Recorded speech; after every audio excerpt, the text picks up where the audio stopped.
Assalamualaikum warahmatullahi wabarakatuh. Saya Saptia Dia Lestari, calon guru penggerak angkatan 11 dari SMP PGRI 7 Jabung. Di sini akan menyampaikan aksi nyata modul 1.4 menyebarkan pemahaman dan penerapan budaya positif dengan fasilitator Bapak Haryanto, pengajar praktek Ibu Mulia Happy, dan saya sendiri CGP angkatan 11 Saptia Dia Lestari. Selamat menyaksikan. Bismillahirrahmanirrahim. Assalamualaikum warahmatullahi wabarakatuh. Waalaikumsalam warahmatullahi wabarakatuh. Alhamdulillahirabbil alamin. Assalatu wassalamu ala asyrofil anbiya'i wal mursalin wa ala alihi wa sahbihi ajmain, amma ba'du. Yang terhormat Bapak Ibu guru SMP PGRI 7 Jabung yang berbahagia, yang mana pada kesempatan siang hari ini kita diberi kesehatan, nikmat iman, nikmat Islam, sehingga dapat berkumpul di kantor guru SMP PGRI 7 Jabung ini dalam acara diseminasi penyebaran pemahaman dan penerapan budaya positif, yang mana ini nanti akan dibawakan Bu Saptia Dia Lestari sebagai calon guru penggerak angkatan 11 SMP PGRI 7 Jabung, Lampung Timur.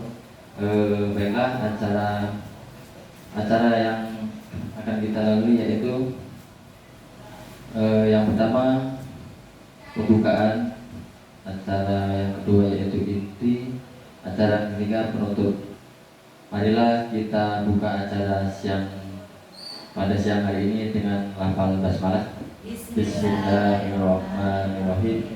Kemudian menginjak acara yang kedua yaitu acara inti yang akan dibawakan oleh Ibu Saptia Dia Lestari. Kepada beliau waktu kami persilakan. Baik, saya ucapkan terima kasih. Sebelumnya, Assalamualaikum warahmatullahi wabarakatuh. Waalaikumsalam warahmatullahi wabarakatuh. Yang terhormat Bapak Kepala Sekolah SMP PGRI 7 Jabung, yang saya hormati Bapak Ibu Dewan Guru SMP PGRI 7 Jabung, saya ucapkan terima kasih telah berkenan hadir dalam acara diseminasi menyebarkan pemahaman dan penerapan budaya positif yang nantinya akan saya sampaikan. Saya sendiri Saptia Dia Lestari sebagai calon guru penggerak angkatan 11 dari SMP PGRI 7 Jabung, Lampung Timur. Baik Bapak Ibu, di sini saya akan menyampaikan mengenai diseminasi pemahaman dan penerapan budaya positif.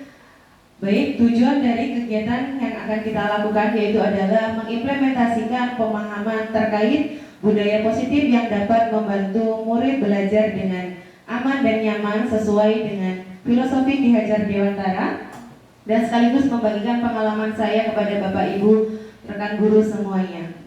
Baik, karena ini waktu sudah cukup siang, sekitar jam 2.30, mungkin ada beberapa dari kita yang sudah mulai kurang konsentrasi. Baik, mohon diperhatikan sebentar. Di sini saya ada sedikit, kita briefing dulu, tekan dulu supaya nanti kedepannya kita bisa lebih fokus lagi. Baik Bapak Ibu, di layar itu ada beberapa gambar dengan ada nilainya. Mohon Bapak Ibu semua perhatikan, dan ada yang belum terisi di bawahnya. Jadi kira-kira itu nilainya berapa? Kalau ada misalkan 3 pasang sepatu itu 60. Kemudian ada ke bawahnya itu, silakan Bapak Ibu amati. Oke, Bu Iis. Itu kacamata 3, yang atas sepatu 20. Oke, maksudnya berapa Bu yang tanda tangan ini? Iya, oke. Maksudnya saya merincikan dari depan. Oke. Itu 20. Oke. Yang joget itu 10, kacamata 3. Jadi 33 untuk yang tanda tanya. Oke, terima kasih Bu Iis, tapi masih kurang tepat. Ayo, lebih fokus lagi Bapak Ibu. Ayo, dilihat diamati. Sudahlah, saya ganti di gambarnya. Ayo ingat dah. Tunjuk tangan. Oke, Kak Muda Ibu. Ini kan ada gambar Bu. Sepatu. Jajaran itu 60. Nah, itu pokoknya silakan Kita berpikir kreatif. Dua, berarti tiga. Ayo, yang bisa angkat tangan, ayo Pak Kos, guru matematika boleh loh. Angkat tangan, Bu Nadia. 25 dikali 25. 2. Berapa Pak? Sabar. Angkat tangan dulu, siapa dulu ini? Bu Nadia, berapa? Kalau 35 masih kurang tepat. Oke, sama Pak Kos. Berapa Pak Kos? Berapa? Berapa Bu? Kurang tepat Bu. Oke Pak Nanda mau coba jawab. Berapa Pak Kos? 15 tambah 20. Iya berapa Pak? 5. Berapa? 35 masih kurang tepat. Ayo konsentrasi. Masih kurang tepat. Berapa Pak? Ayo konsentrasi. Konsentrasi dimulai. Ayo diamati lebih sekali lagi.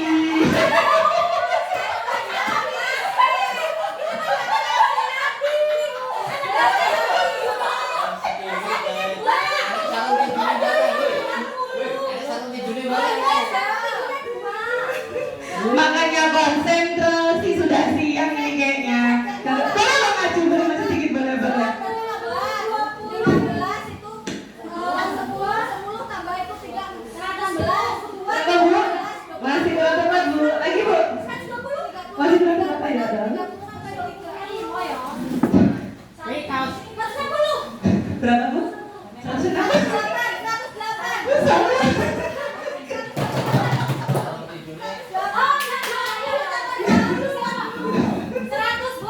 Belum tepat.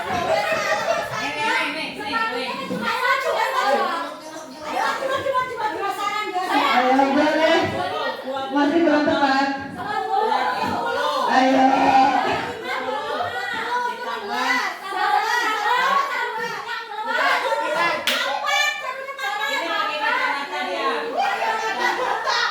Pakai kacamata orangnya Bu.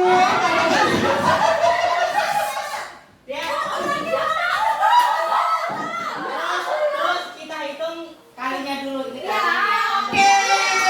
Berapa Pak? Jadinya berapa Pak Tambol? Berarti harus konsentrasi ya Bu ya. Belum konsentrasi mungkin sudah siang. Ini adalah slide berikutnya. Ini penjelasannya ya Bapak Ibu, itu adalah nilai-nilai yang ada di apa namanya? Kata menteri hanya nilainya hanya 2 itu Bu. Nih, lihat di bagian sebelah sini ternyata orangnya itu bernilainya adalah 5 dan kacamatanya 2. Sepatu yang pertama yang di terakhir itu hanya hanya 1 jadi 10. Kemudian di dalam orangnya itu ada sarung tangan tingginya 2, sepatunya 2, pakai kacamata dan orangnya sendiri itu 67. Kemudian kacamatanya itu nilainya 2, jadi 67 kali 2 dulu, kemudian baru ditambahkan 10, berarti 144. Bagaimana? Apakah sudah kembali konsentrasi? Oke, nggak apa-apa namanya. Kan kita sudah bahagia, sudah ketawa bersama tadi dan sudah kita berpikir sedikit. Baik, kita kembali lagi ke materinya di sini. Seperti yang saya sampaikan di awal, saya akan menyampaikan mengenai budaya positif. Budaya positif di sekolah ialah nilai-nilai keyakinan dan kebiasaan di sekolah yang berpihak kepada murid agar murid dapat berkembang dan menjadi pribadi yang kritis, penuh hormat dan bertanggung jawab. Itu adalah pengertian dari budaya positif. Baik Bapak Ibu, gambarnya jelas atau tidak, terbaca atau tidak sampai belakang? Oh, oke Bu. Konsep utama dari modul budaya positif yaitu ada perubahan paradigma belajar, kemudian disiplin positif, kebutuhan dasar manusia, motivasi perilaku manusia, posisi kontrol, kemudian ada keyakinan kelas dan segitiga restitusi. Itu adalah beberapa submodul yang ada di modul budaya positif. Baik, di sini adalah tentang mengenai pembelajaran paradigma baru. Pembelajaran dengan paradigma baru ialah dirancang berdasarkan prinsip-prinsip pembelajaran yang terdiferensiasi sehingga setiap siswa belajar sesuai dengan kebutuhan dan tahap perkembangannya. Pembelajaran paradigma baru berbasis pada profil pelajar Pancasila. Ada berapa, Bu? 6. Ada 6. Yang pertama adalah beriman dan bertakwa kepada Tuhan Yang Maha Esa. Apa Pak Nana yang kedua? Nggak kelihatan. Masa masih belum hafal? Ayo nyanyi bareng-bareng boleh Pak? Pancasila, beriman dan bertakwa pada Tuhan Yang Esa dan berakhlak mulia, berkebinekaan global, gotong royong mandiri, kreatif dan bernalar kritis. Saya mau kemegahan. Apa Pak tadi yang kedua Pak? Berkebinekaan global, kemudian ada gotong royong mandiri, bernalar kritis dan berpikir kreatif ya Pak. Ada 6 nilai dari profil pelajar Pancasila. Baik, selanjutnya yaitu adalah ini salah satu cara yang digunakan untuk mewujudkan profil pelajar Pancasila adalah dengan membangun budaya positif yang berpihak kepada murid, membangun keyakinan atau visi sekolah yang menumbuhkan dan mengembangkan budaya positif untuk mewujudkan dan dapat melalui disiplin positif.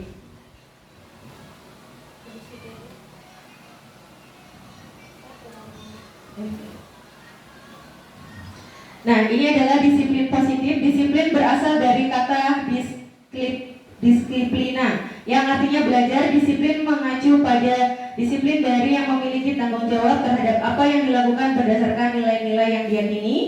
Kemudian disiplin positif merupakan salah satu cara penerapan disiplin yang bertujuan untuk menumbuhkan kesadaran serta memberdayakan peserta didik tanpa imbalan penghargaan atau reward, ancaman atau hukuman.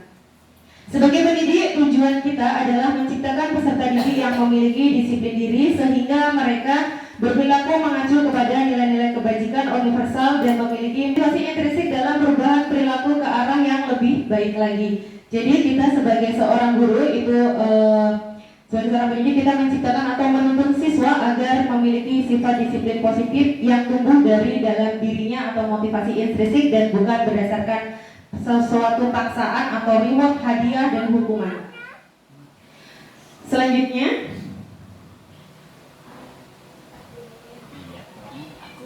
disiplin banyak orang yang memaknai sebagai sesuatu yang dilakukan seseorang pada orang lain untuk mendapatkan kepatuhan dan memiliki kecenderungan ketidaknyamanan serta sering dihubungkan dengan tata tertib yang berkaitan dengan sanksi dan hukuman bagi yang melanggarnya. Baik, berarti selama ini mungkin paradigma untuk disiplin itu adalah hal yang menakutkan. Jadi siswa itu disiplin itu sesuai dengan tata tertib. Kalau tidak pasti, kalau melanggar itu pasti dihukum, kemudian mendapatkan sanksi dan lain sebagainya. Jadi tidak nyaman, bukan tumbuh dalam dirinya sendiri berdasarkan keterpaksaan. Salah satu bentuk budaya positif yang dikembangkan di sekolah adalah menerapkan disiplin positif. Disiplin positif adalah disiplin tanpa tadi adanya ancaman atau tanpa hukuman. Menerapkan disiplin positif dapat meningkatkan kesadaran siswa dalam membentuk karakter positif. Disiplin positif dapat dibuat melalui kesepakatan antara guru dan siswa agar siswa merasa terlibat dan bertanggung jawab dalam menjalankan disiplin tersebut. Di sini ada kebutuhan dasar manusia. Kebutuhan dasar manusia adalah segala sesuatu yang kita lakukan untuk mendapatkan apa yang kita inginkan. Seluruh tindakan yang kita lakukan memiliki tujuan tertentu dan semua usaha terbaik yang kita lakukan adalah dalam rangka agar kebutuhan dasar kita terpenuhi dengan baik. Sebagai manusia kita memiliki kebutuhan dasar, ada 5 dasar kebutuhan manusia. Yang pertama yaitu adalah bertahan hidup, yang kedua kasih sayang dan rasa diterima, yang ketiga adalah penguasaan, kemudian yang keempat kebebasan, dan yang kelima adalah kesenangan. Jadi setiap orang itu murid, guru ataupun semuanya itu sedasarnya manusia memiliki 5 kebutuhan dasar. Jadi misalkan siswa itu berperilaku seperti apa, mesti mereka ingin memenuhi kebutuhannya. Siswa yang berlari-larian di dalam kelas itu bukan berarti siswa yang nakal, tapi mungkin dia ingin memenuhi kebutuhan dirinya, yaitu kebahagiaan, kesenangan, seperti itu. Itu adalah memang konsep dasar dari 5 kebutuhan dasar manusia. Bertahan hidup itu seperti makanan, kemudian pakaian, tempat tinggal, keamanan, dan kesehatan. Rasa kasih sayang dan diterima, rasa diterima, dipedulikan, berbagi, kerjasama menjadi bagian dalam kelompok. Jadi mungkin kita memiliki siswa kadang yang terlalu aktif, mungkin memang di rumahnya atau dalam lingkungannya dia kurang diterima, jadi ingin mencari perhatian dari kita. Jadi kita sebagai seorang guru tidak boleh lagi untuk mengejar siswa itu nakal dan lain sebagainya. Kita harus bisa menganalisis, kita harus bisa memahami kebutuhan dasar dari siswa-siswa kita, dari murid-murid kita. Apakah yang melatar belakangi mereka melakukan hal tersebut? Mungkin mereka ingin diterima oleh temannya atau mereka ingin diperhatikan oleh kita. Mungkin selama kita mengajar kita kurang memperhatikan dan kita sedikit mengabaikannya, sehingga mereka membuat suatu tindakan yang menarik perhatian kita sebagai seorang pendidik, seperti itu. Kemudian yang ketiga itu ada penguasaan, di mana siswa membutuhkan manusia membutuhkan harga diri, keinginan untuk dianggap memimpin, berprestasi, diakui dan didengar. Kemudian yang keempat adalah kebebasan, di mana murid ingin memiliki sikap mandiri, memiliki pilihan, mencoba hal baru, mampu mengendalikan dirinya. Kemudian yang kelima adalah kesenangan, di mana di dalamnya ingin memenuhi kebutuhan bermain, humor, antusiasme dan tertawa. Tadi di mana jika siswa itu berlari-lari, mungkin dia sedang ingin memenuhi kebutuhan dasarnya sebagai manusia. Nah, makanya dari itu kita sebagai seorang pendidik, sebagai seorang guru itu mengarahkan agar mereka dapat mengimplementasikan dengan hal-hal yang lebih positif, yaitu melalui disiplin positif tadi. Selanjutnya motivasi perilaku manusia itu ada 3. Yang pertama, untuk menghindari ketidaknyamanan atau hukuman. Yang kedua, untuk mendapatkan imbalan atau penghargaan dari orang lain. Yang ketiga, untuk menjadi orang yang mereka inginkan dan menghargai diri sendiri dengan nilai-nilai yang mereka percaya. Dari 3 motivasi itu ada 2, yaitu motivasi ekstrinsik, yaitu berasal dari luar, sedangkan yang satunya adalah motivasi intrinsik yang berasal dari dalam diri sendiri. Untuk menghargai ketidaknyamanan dan hukuman. Misalkan anak itu berangkat ke sekolah itu pagi, berangkat pagi piket itu mereka berangkat pagi itu karena apa? Apakah karena takut dihukum, atau mereka ingin dipuji penghargaan, atau memang mereka sadar dari dalam dirinya sendiri. Kita pun sebagai seorang pendidik misalkan, Bu Ayu misalkan berangkat pagi, merumput misalkan jam 6:30. Beliau berangkat jam 6:30 itu kenapa? Apa motivasinya? Apakah ingin dikasih penghargaan oleh Bapak Kusnadi sebagai Bapak Kepala Sekolah? Ingin dilihat, wah Bu Ayu itu rajinnya Masya Allah gitu. Atau memang sudah tumbuh dari dasar dari dalam dirinya, Bu Ayu sendiri ingin menjadi manusia yang lebih baik lagi, kemudian menghargai dirinya sendiri, seperti itu. Itu adalah motivasi intrinsik, motivasi dari dalam. Sedangkan motivasi ekstrinsik adalah motivasi dari luar, yaitu hukuman atau karena orang lain. Nah, yang ketiga yaitu 5 posisi kontrol seorang guru. Nah, Bapak Ibu di sini ada 5. Yang pertama itu guru sebagai penghukum, guru membuat rasa bersalah, kemudian guru sebagai teman, guru sebagai pemantau, dan guru sebagai manajer. Kira-kira nanti setelah ini kita bayangkan kita berada di posisi mana? Penghukum, pembuat rasa bersalah, teman, pemantau, atau manajer? Semuanya. Sudah pernah mengalami semuanya ya? Oke. Yang saya katakan tadi, di mana jika siswa itu berlari-lari, mungkin dia sedang ingin memenuhi kebutuhan dasarnya sebagai manusia. Nah, makanya dari itu kita sebagai seorang pendidik, sebagai seorang guru itu mengarahkan agar mereka dapat mengimplementasikan dengan hal-hal yang lebih positif, yaitu melalui disiplin positif tadi.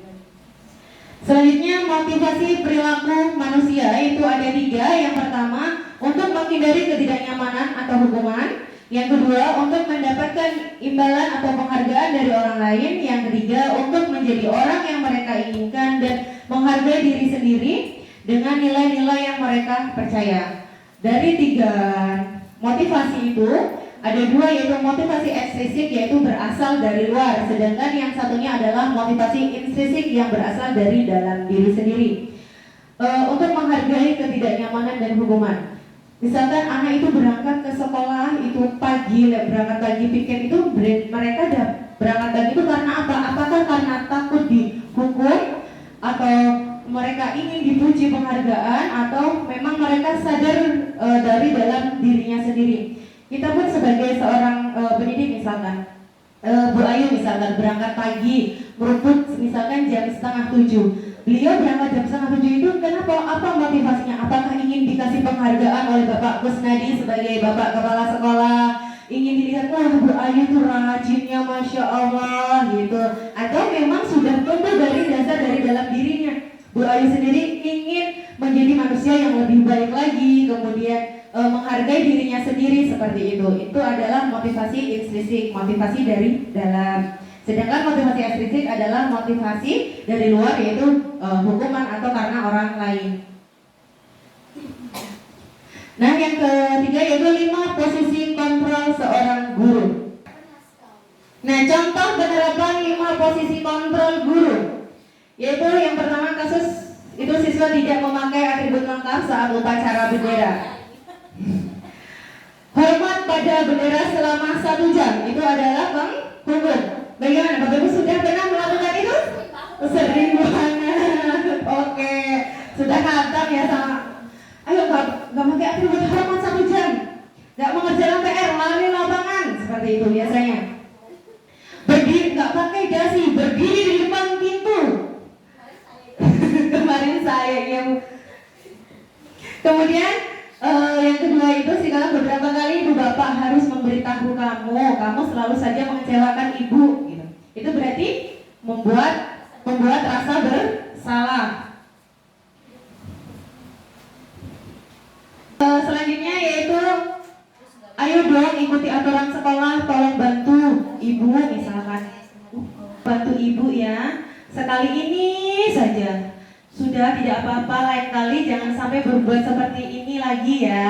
Nah itu adalah kita sebagai seorang guru dengan posisi kontrol sebagai seorang teman. Kemudian lagi kamu sudah melanggar peraturan sekolah, kamu tahu konsekuensinya. Setelah upacara kamu beli atribut ke koperasi dan jangan diulangi lagi ya. Itu adalah posisi kontrol seorang guru sebagai pemantau. Lalu kesalahanmu, kira-kira bagaimana kamu memperbaiki kesalahanmu?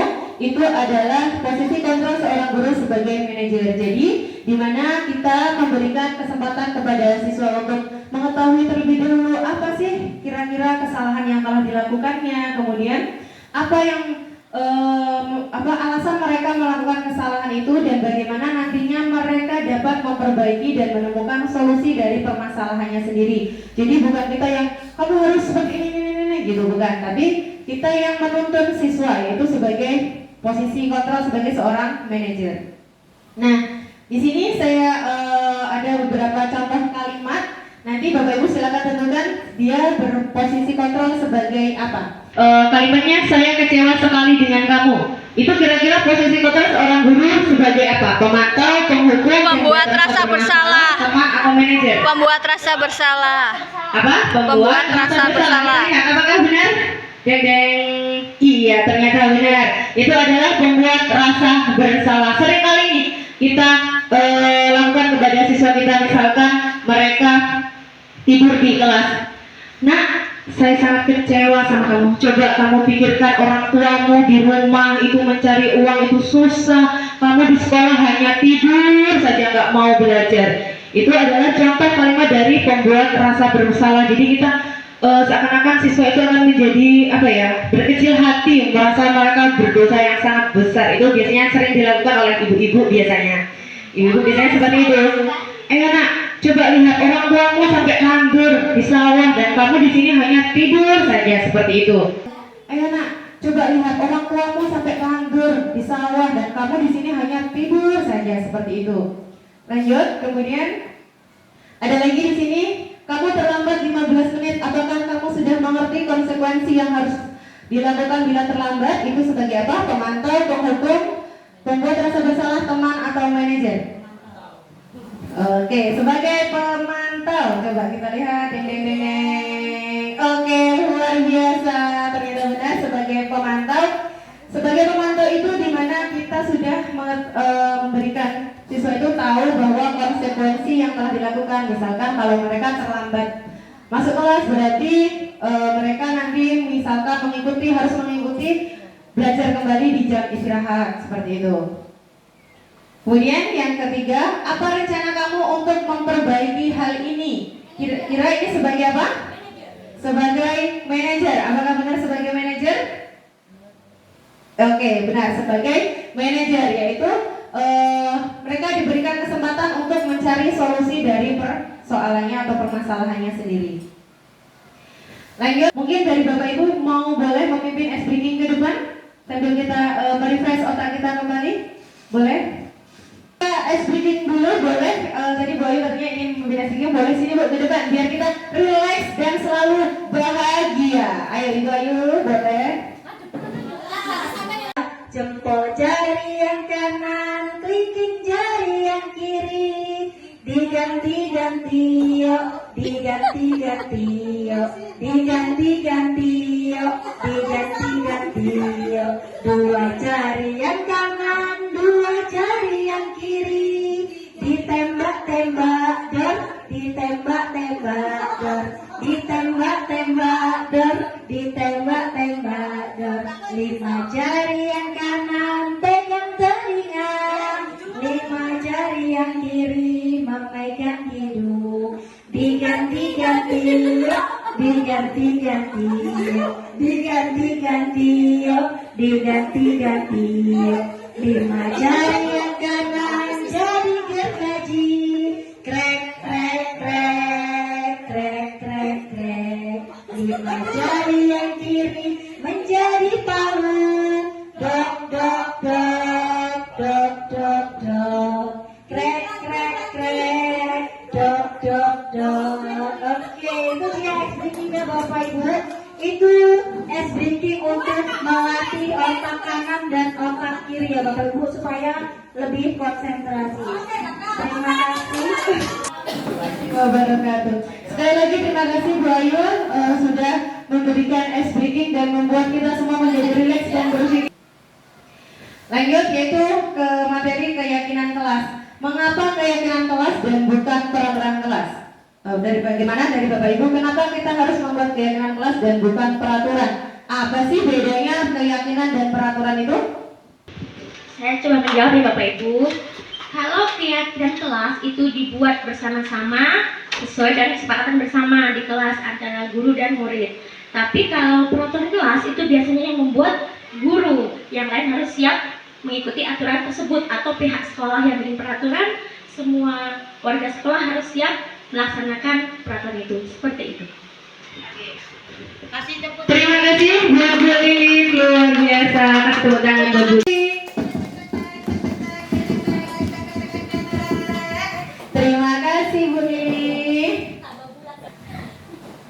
Ayo, di sini ada pembentukan keyakinan kelas, yaitu yang pertama bersifat abstrak, kemudian berupa pernyataan universal, dibuat dalam pernyataan positif sedikit saja agar mudah diingat, sesuai dengan kondisi kelas dan sekolah sehingga mudah diterapkan.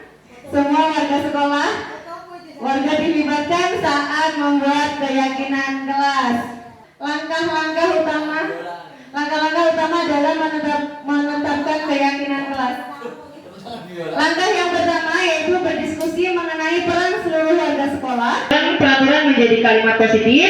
Yang ketiga, menyarikan peraturan-peraturan menjadi nilai-nilai kebajikan atau keyakinan kelas. Gambaran perilaku yang mencerminkan keyakinan kelas. Yang kelima, berdiskusi mengenai peran seluruh warga kelas. Yang keenam, meninjau ulang keyakinan kelas dan dari waktu ke waktu.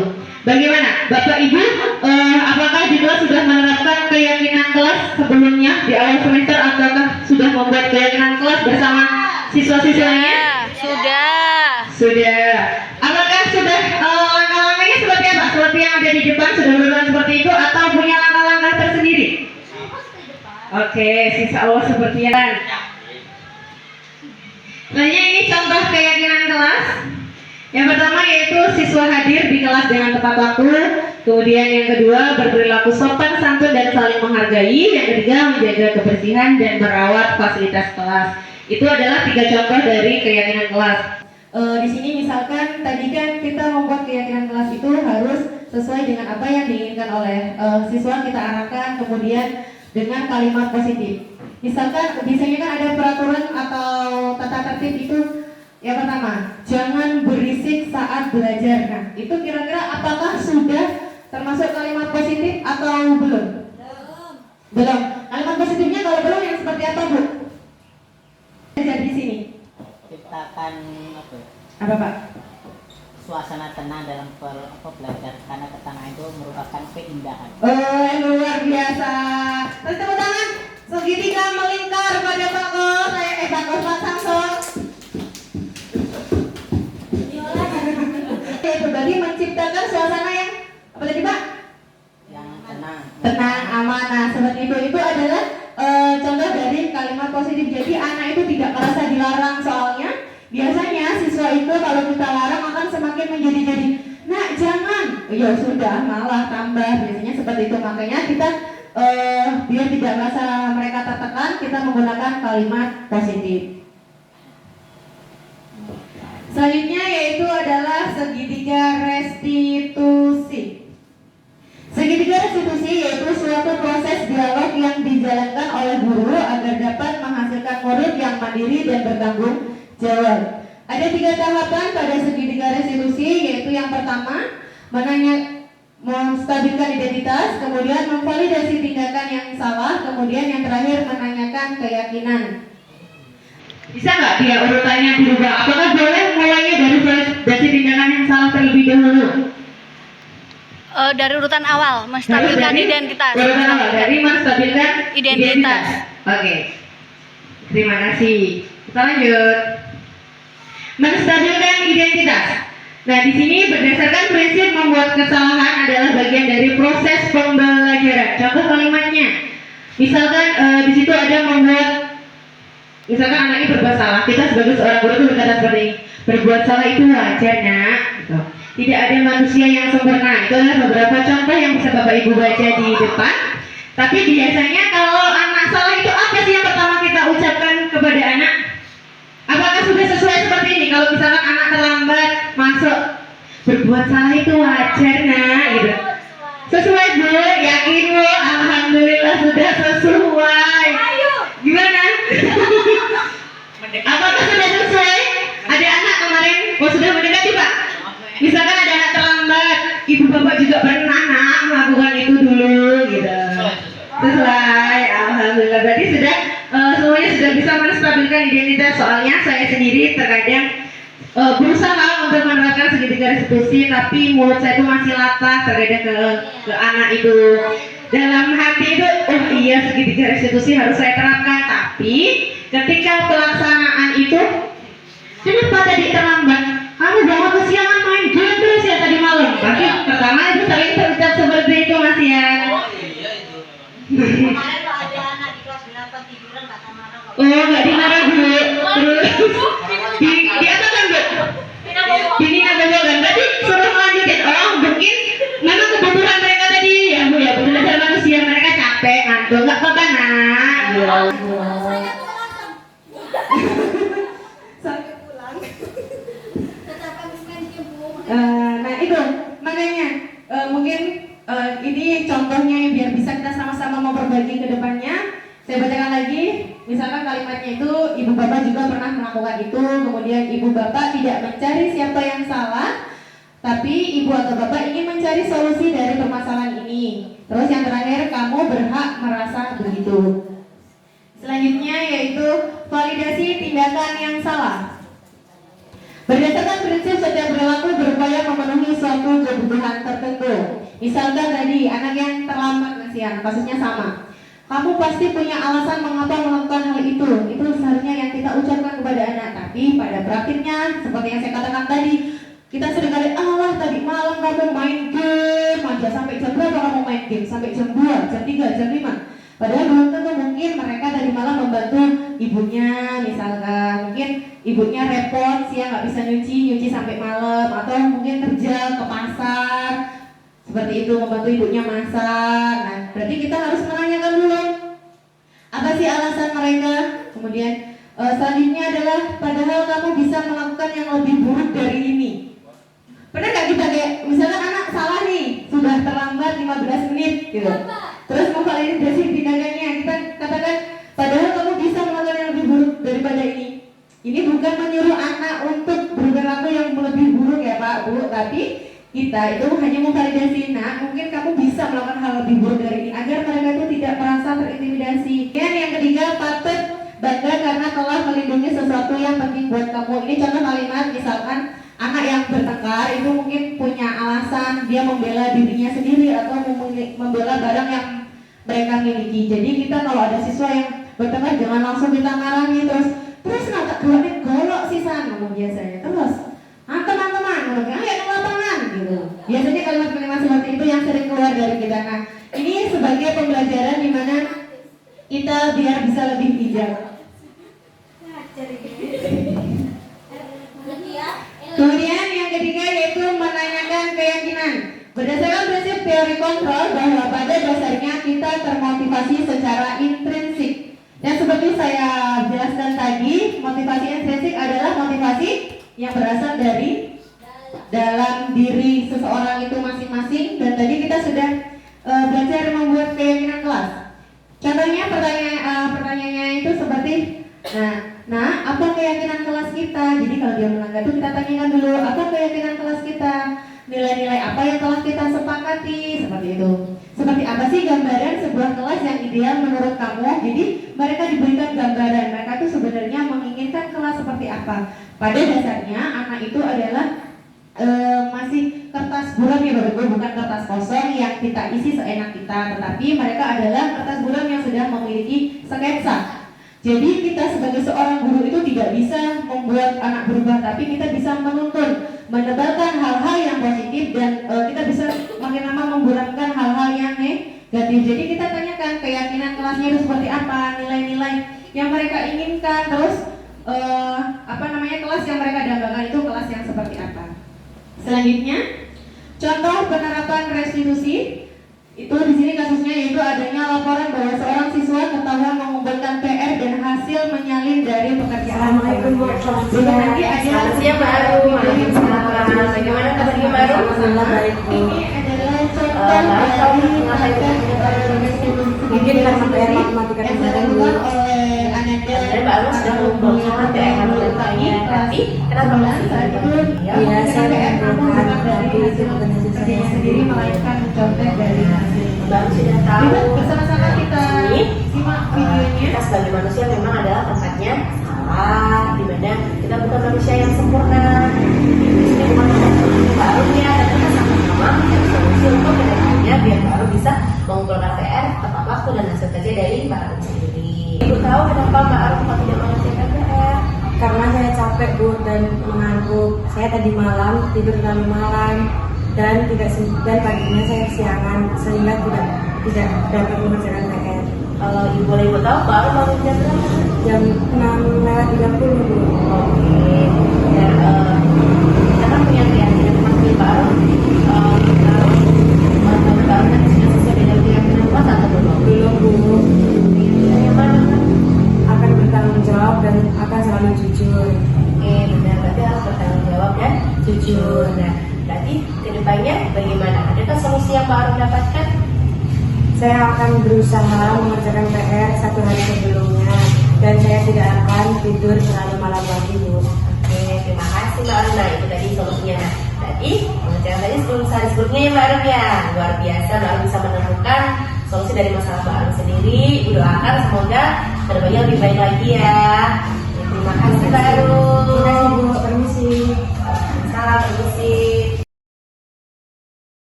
Itu tadi contoh video restitusi yang saya lakukan dengan Ananda Sekar Arum Dwi Putri Utami, di mana saya mungkin belum sempurna, belum bisa mempraktikkan secara keseluruhan ketiga tahap itu, tapi saya sudah berusaha untuk menerapkan segitiga restitusi. Bagaimana Bapak Ibu setelah tadi melihat videonya, kemudian ada beberapa materi, sudahkah ada gambaran ke depannya apabila misalkan siswa itu melakukan kesalahan, bagaimana Bapak Ibu ke depannya? Adakah sudah ada ingin berubah atau memang sudah menjalankan perubahan itu, atau yang tadinya belum dan ingin berubah? Ingin berubah, Bu. Bapak Ibu, saya mencoba untuk sharing di sini Bapak Ibu ya. Sharing dalam penerapan nyatanya itu ya Bu, dia sebelum kurikulum merdeka banyak sekali kita melakukan hukuman kepada nanti kita. Saya jujur, saya sendiri menyelesaikan masalah saya belum tentu saya buat segitiga restitusi. Pasti saya tanya dulu, saya mengejas atau membuat anak itu rasa bersalah, itu pasti yang utama.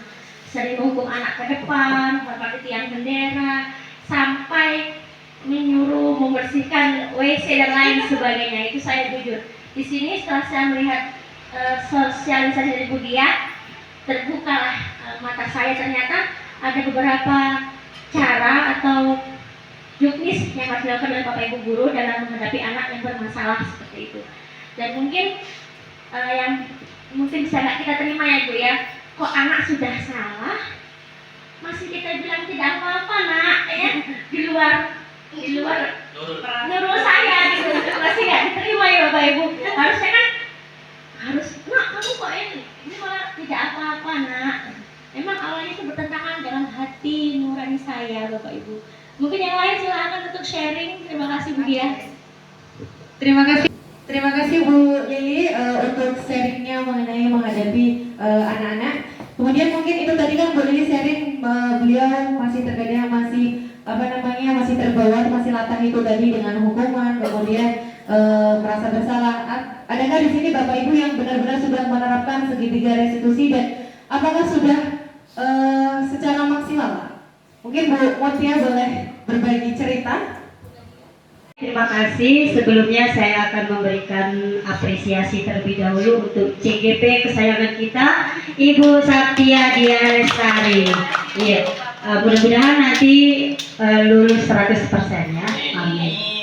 Baik, di sini tadi kan saya sudah mendengarkan pemaparan yang telah disampaikan oleh Ibu Satya itu tentang budaya positif di sekolah dan penerapannya. Tadi saya juga sudah melihat praktik baik yang sudah dilakukan Ibu Satya, terutama dalam kegiatan restitusi ya. Saya tadi melihat luar biasa sudah menerapkan konsep segitiga restitusinya. Nah, di sini saya justru ingin bertanya Bu Dia ya. Oke, boleh ya. Nah, tadi kan Ibu Dia sudah melakukan restitusi. Nah, hasil yang dirasakan itu seperti apa ya Bu ya? Dampaknya seperti apa? Kemudian kedepannya itu anak masih melakukan kesalahan yang sama. Nah, terus itu seperti apa sih Bu penanganannya nantinya ya? Soalnya seperti Bu Lili tadi katakan, praktiknya ya sulit ya Bu ya. Wong salah kok malah dia mau nggak apa-apa nak kayak gitu. Nah, jadi gimana apa kita restitusi lagi terus sampai kapan Bu Dia ya? Nah, seperti yang kita ketahui sendiri, siswa kita ya seperti itu ya. Coba minta penjelasannya dari Bu Dia. Oke, terima kasih Bu. Baik, terima kasih untuk tanggapan dari Bu Zarbawi Mutia tadi. Terima kasih untuk apresiasinya dan teman-teman yang selalu mendukung saya dalam kegiatan calon guru penggerak ini. Dan saya tadi belum bertanya, saya kan tadi sudah melakukan segitiga restitusi. Apakah itu efektif, dan apabila nantinya siswa mengulang kesalahan yang sama, bagaimanakah kita sebagai seorang pendidik itu untuk menghadapinya? Baik Ibu, memang saya dalam kertas itu segitiga restitusi itu tampak mulus dan tampak mudah, namun kenyataannya saat kita praktikkan itu tadi belum bisa semaksimal mungkin. Solusinya itu menumbuhkan motivasi intrinsik itu sendiri ya Bu. Dimana kan tadi sudah motivasi intrinsik itu adalah motivasi dari dalam diri. Nah, misalkan kita melakukan segitiga restitusi, saat itu siswa itu sudah dia mengakui kesalahannya dan dan dia membuat solusinya, tetapi setelah 1 bulan, 2 bulan, 3 bulan kemudian dia melakukan kesalahan yang sama lagi. Nah, apa yang kita lakukan? Yang pertama, kita ingatkan dulu kepada siswa tersebut apa yang sudah kita sepakati bersama. Kita tanyakan kembali, menanyakan keyakinan kelas itu, dan apabila kita rasakan kita sebagai seorang guru itu memiliki feeling, ya Bu, apakah dia itu menjawab solusi itu hanya berdasarkan menjawab sajalah yang daripada saya dimarahi, kan pada segitiga restitusi cuma dinasehati aja. Nah, kita kan bisa menyadari itu. Nah, kalau misalkan siswa itu dirasa hanya berpura-pura, maka kita coba untuk menumbuhkan motivasi intrinsik dari dalam diri siswa tersebut. Bagaimana cara menumbuhkan motivasi intrinsik dari siswa tersebut? Nah, berarti yang pertama, kita jangan biasakan memberikan penghargaan atau hukuman itu tadi, karena itu termasuk motivasi ekstrinsik. Jadi kita biasakan mereka untuk sadar akan apa yang mereka lakukan dari dalam diri mereka. Jadi misalkan masuk kelas, ayo yang baris yang rapi nanti dapat bintang gitu misalkan. Nah, jangan dibiasakan seperti itu. Kita biasakan tumbuhkan motivasi intrinsik itu dari diri mereka. Dan apabila itu diulangi lagi, apakah kita masih menggunakan restitusi atau kita berubah menjadi penghukum lagi, Bu? Misalnya seperti itu. Bapak Ibu, memang segitiga restitusi bukan semata-mata hari itu diselesaikan dan mendapatkan suatu solusi dan anak itu berubah. Pasti anak itu berproses. Maka dari itu kita sebagai seorang guru yang sudah lebih dewasa dan sudah bisa mengatur emosi kita berhasil, nggak apa-apa, kita ajak restitusi dulu lagi, kita sadarkan, nggak apa-apa Bu, kita ulangi lagi, tapi dengan pendekatan yang berbeda. Misalkan kita tumbuhkan tadi motivasi intrinsik dari dalam dirinya. Terus hari ini kita restitusi, kemudian mereka gagal, minggu depannya kita sudah wes ini Bu omongin pelan-pelan, jadi boleh solusi ini. Terus akhirnya kamu ulangi lagi, terus kamu berdiri di yang benar. Jangan ya Bu ya, jangan ya Bu ya, jangan ragu-ragu pada Pak Nana. Jadi kita sebagai seorang yang lebih dewasa harus bisa menyesuaikan dengan kebutuhan murid itu tadi Bu. Atau mungkin dari teman-teman mau menambahkan Bu Nadia ketika marah menghadapi murid atau menghadapi kendala. Tidak kita pungkiri, siswa kita kan bermacam-macam, karakteristiknya berbeda-beda. Boleh berbagi pengalaman sebagai seorang guru. Assalamualaikum warahmatullahi wabarakatuh. Baik, terima kasih kepada Bu Dia. Saya sudah diberi kesempatan untuk berbagi pengalaman sebagai guru baru. Pengalaman saya di sini baru pertama kali mengajar, dan ketika saya mengatasi murid yang bermasalah, saya hanya diam karena takutnya ketika saya emosi dan saya melakukan tindakan itu melebihi kemampuan saya. Kayak misalkan karena saya sadar saya ketika marah itu mengeluarkan kata-kata yang baik untuk didengar. Jadi saya lebih baik diam, dan murid di sini itu termasuk yang saya di sini tadinya saya belum tahu ada segitiga restitusi. Jadi sebelum mengetahui itu saya ketika lagi emosi saya terdiam.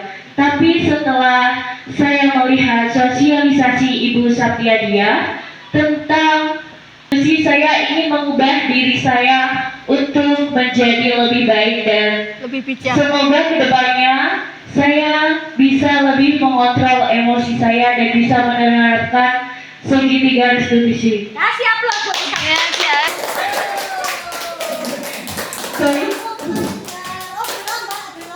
Baik, mungkin itu pengalaman dari saya. Assalamualaikum warahmatullahi wabarakatuh. Kita berikan aplaus untuk Ibu Nadia Febriani telah mau membagikan ceritanya pengalaman mengajar di SMP PGRI 7 Jabung. Tadi beliau bercerita bahwa saat menghadapi murid yang mungkin bermasalah atau ada kendala, beliau hanya diam saja karena takut melukai hati muridnya, mengeluarkan kata-kata yang tidak enak didengar. Nah, tadi Bu Nadia mengatakan bahwa kedepannya akan mencoba dan memperbaiki diri biar lebih bijak lagi. Bisa diterapkan tadi itu Bu ya, jangan hanya dia. Mungkin nanti ketika Ibu hanya dia, nanti takutnya siswanya Bu, saya berarti tidak salah apa Bu Nadia lo tidak ngapa-ngapain. Nah, mungkin nanti ada yang berpikir seperti itu. Bisa diterapkan dengan segitiga restitusi. yang telah saya sedikit sampaikan tadi. Apa yang Bapak Ibu dapatkan atau kita akan melakukan refleksi terlebih dahulu, boleh dari Bapak atau Ibu untuk merefleksikan setelah kegiatan ini berlangsung.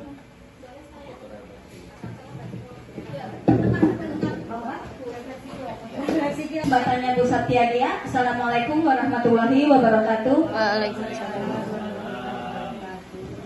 Refleksi untuk diseminasi budaya positif yang dilakukan oleh Bu Saptiadia sebagai CGP angkatan 11 ya Bu Dian ya. Terima kasih sudah berbagi dengan kami karena kan ini sangat bermanfaat sekali gitu kan. Memang seperti kata Bu Nadia tadi, ada yang mungkin belum pernah kami terapkan, belum sesuai dengan apa yang Bu Saptiadia sampaikan, gitu kan. Masih banyak kekurangan yang ada pada diri kami, gitu kan. Tapi setelah mendengar apa yang Bu Saptiadia sampaikan, jadi tentang apa itu keyakinan kelas, segitiga restitusi, gitu kan. Mungkin keyakinan kelas kita memang awalnya belum pernah buat, mungkin ada juga yang udah pernah buat gitu, tapi kan mungkin masih kurang sesuai gitu. Atau kalau segitiga restitusinya mungkin seperti kata Bu Lili tadi, orang salah kok tidak apa-apa, nah seperti itu. Tapi tahapan-tahapan yang dilakukan meskipun kita belum tahu bahwa itu segitiga restitusi, insya Allah tanpa sadar telah kita lakukan. Karena kan misalnya dana itu berkelahi, ayo tadi siapa dulu nih yang mulai? Otomatis kan kita menanyakan identitasnya ya kan, siapa dulu yang mulai, si A atau si B. Terus habis itu kan apa permasalahannya gitu kan, kita nggak hanya mendengar dari satu atau dua belah pihak gitu kan, kita mendapatkan informasi dari banyak pihak untuk menguatkan atau kita mencari informasi, mencari kebenaran dari permasalahan yang dihadapi, seperti itu Bu Dia ya. Jadi terima kasih banyak untuk yang Bu Dia sampaikan hari ini, sangat bermanfaat sekali. Semoga kita yang di sini, kami ini bisa menerapkannya dengan baik. Saya akhiri, wassalamualaikum warahmatullahi wabarakatuh. Saya ucapkan terima kasih kepada Ibu Ismawati. Mungkin Bapak Ibu guru yang lain boleh untuk menambahkan refleksi kita hari ini. Boleh?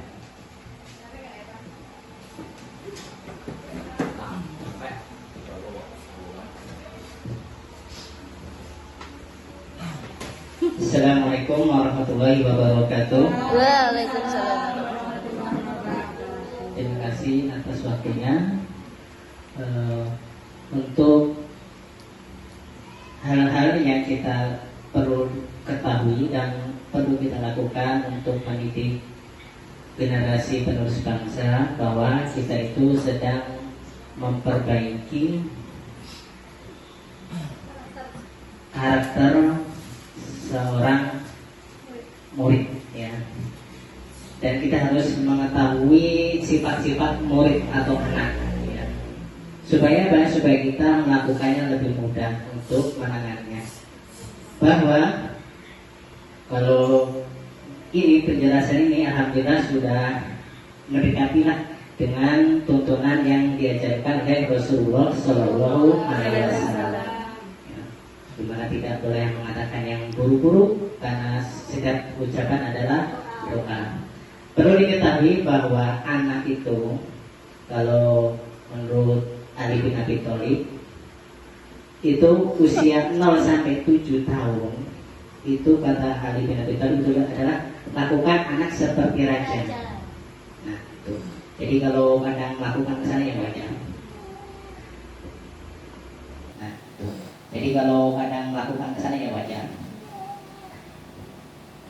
Terus anak itu masih kecil, itu nggak dihisap.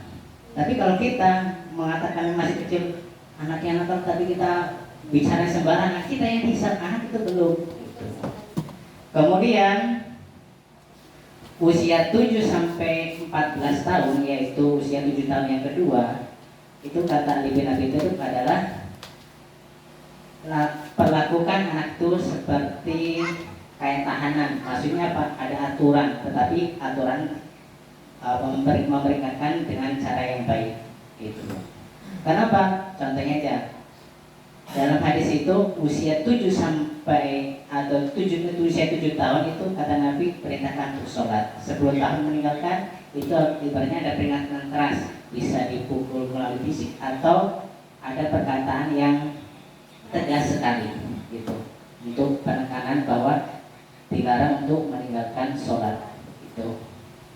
Supaya itu usia 7 sampai 14 tahun itu anak-anak itu peralihan dari anak-anak ke remaja, dan itu seperti terjadi gejolak jiwa bagi anak tersebut, kayak fondasi lah. Kita udah bikin fondasi, tiba-tiba ada gempa, itu retak. Maka di usia itu kalau bangunan itu semennya yang kuat, semennya yang bagus, kemudian pasirnya yang bagus, bukan tanah atau campuran tanah, harus kuat. Kemudian ngaduknya harus rata. Begitu juga usia 7 sampai 14 tahun. Itu harus serba hati-hati dan pengawasan serba ekstra. Agar supaya menjadi nanti, karena nanti di usia 14 tahun ke atas itu dia menginjak usia remaja. Kalau usia remaja itu kata Ali bin Abi Thalib, lakukan dia seperti teman. Kenapa? Dia sudah mulai berpikir, udah bisa diajak bermusyawarah gitu. Sehingga kita lebih enak, walaupun kadang ada anak SMP yang melanggar, memang kita tetap arahkan, tapi kita tahu, oh dia kadang usia 7 kelas 1, kalau kelas 7 itu ibaratnya kan bisa untuk laki-laki kan belum balik, dia juga belum bisa membedakan. Kadang cuma ikut-ikutan sama teman, akhirnya ke bawah. Nah, kita sebagai termasuk pengawas kontrol atau sebagai teman, kita harus memahami jiwa-jiwa mereka juga. Terus ibaratnya kalau kita menegaskan ada kata-kata yang kasar, apa-apa kadang kelewatan ya, itu kata Nabi, kalau khawatir menyakiti berdoanya mampiri walau ampuni saya dan ampuni dia, sambil dielus kepala karena kalau nggak pundaknya ditepuk, kalau dia udah ditepuk dia merasa kayak orang tua saya, padahal tadi habis dimarahin, maaf ya nak ya. Tepuknya apa pundaknya? Pundak atau kepala dielus. Misalnya kan kita kadang kebablasan, astagfirullahaladzim, maafin saya dan ampuni dia masih kecil ya. Nah, maaf ya nak ya, tapi besok jadi ulangi lagi ya, dan ditepuk. Itu sambil menghilangkan rasa tadi anak itu habis dimarahi, biar pikirannya fresh lagi itu.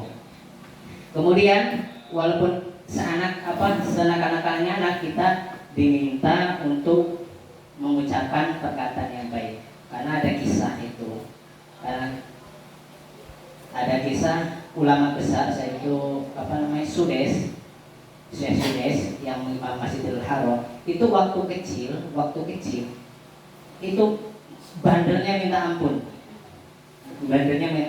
kemudian sama orang tuanya selalu mengatakan yang baik.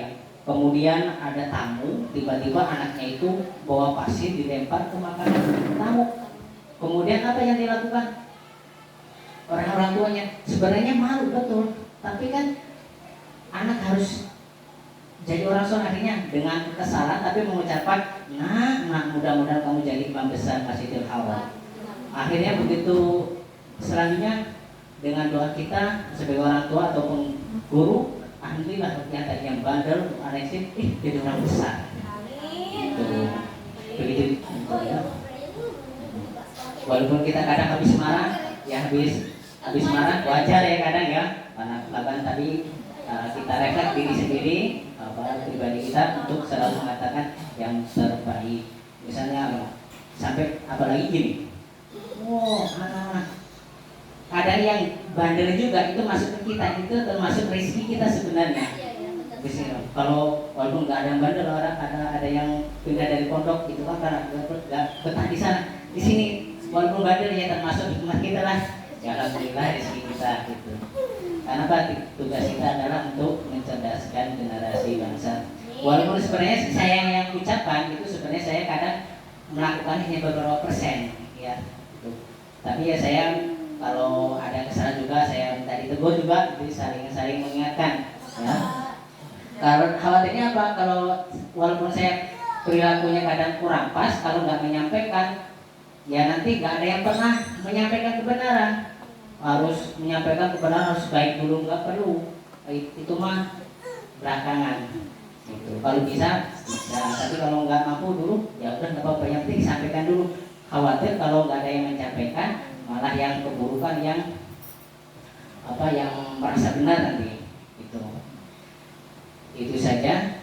Mudah-mudahan bermanfaat, dan apabila ada kata-kata yang salah saya mohon maaf sekali. Itu saja. Assalamualaikum warahmatullahi wabarakatuh. Terima kasih Pak Samsul, beri aplaus untuk Pak Samsul. Luar biasa refleksi dari Pak Samsul, membuat saya juga belajar banyak hal yang dari yang diucapkan, yang diceritakan Pak Samsul tadi. Bagaimana kita mendidik anak itu harus dengan kata-kata yang baik, yang sopan, dan ada kata-kata Pak Samsul hari ini. Untuk menyampaikan kebenaran, jangan menunggu kita menjadi orang baik terlebih dahulu. Semua yang ada yang sebuah kebenaran harus kita sampaikan, karena kalau tidak disampaikan ketika kita berbuat salah atau hilaf nanti tidak ada yang mengingatkan. Terima kasih Pak Samsul, kemudian Bapak Ibu semuanya.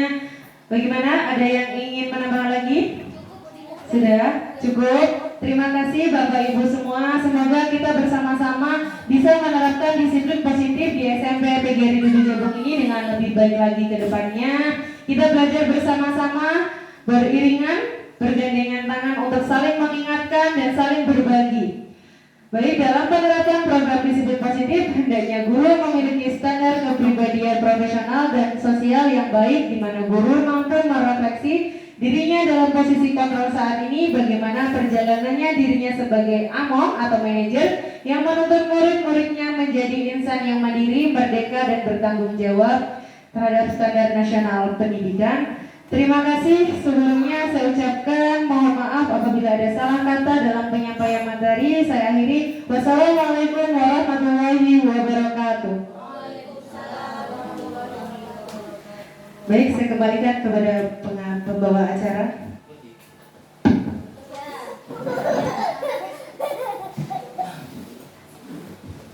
Baiklah, demikian tadi acara yang telah kita lalui. Mungkin sebagai pembawa acara saya banyak melakukan kesalahan dan dalam tutur kata. Sebelum saya tutup, marilah kita tutup acara ini dengan lafal hamdalah. Alhamdulillahirabbil alamin. Dan akhir kata saya ucapkan wabillahi taufiq wal hidayah. Wassalamualaikum warahmatullahi wabarakatuh.